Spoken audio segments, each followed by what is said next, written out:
In the early 1980s, the Newport subdivision in Crosby, Texas was the American dream. But on a street called Poppets Way is where the dream went to die. It began with Sam and Judy Haney. They didn't hear chains rattling. They heard the sound of a shovel hitting hollow wood. While excavating their backyard for a swimming pool, Sam didn't find soil. He found a pine box.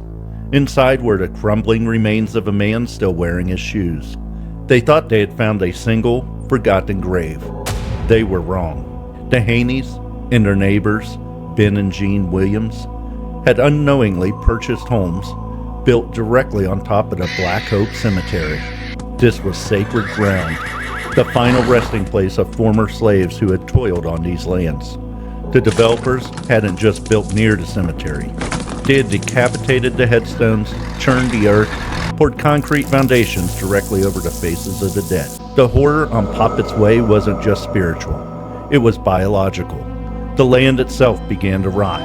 Residents reported swarms of fire ants that defied logic, mounds erupting overnight in living rooms, insects that survived poison and fire, attacking babies in their cribs. Then came the sinkholes. The ground became sponge-like, threatening to swallow swing sets and patios. When the rains came, the backyard soil would wash away, exposing jagged bone fragments and coffin handles in the mud. Down the street, Ben and Janine Williams were living in a psychological pressure cooker. Their haunting was violent and voyeuristic. Jean reported a smell of cloying, rotting flowers, a funeral parlor scent that would suffocate a room instantly.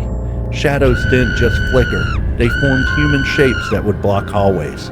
They heard heavy footsteps circling the bed. The toilets flushed on their own. The garage doors would slam shut. But then, the entities touched them. Jean spoke of a gray form that would sit on the edge of her bed, depressing the mattress. Visitors were physically pushed. The terror wasn't the house was haunted. It was that it was occupied. But ghosts can't kill you, right? That's what we tell our children. On Poppets Way, the stress was lethal. A strange sickness swept the street. Healthy people began to wither. Kidney failure, rare cancers, heart attacks. Ben Williams, a strong man, deteriorated rapidly.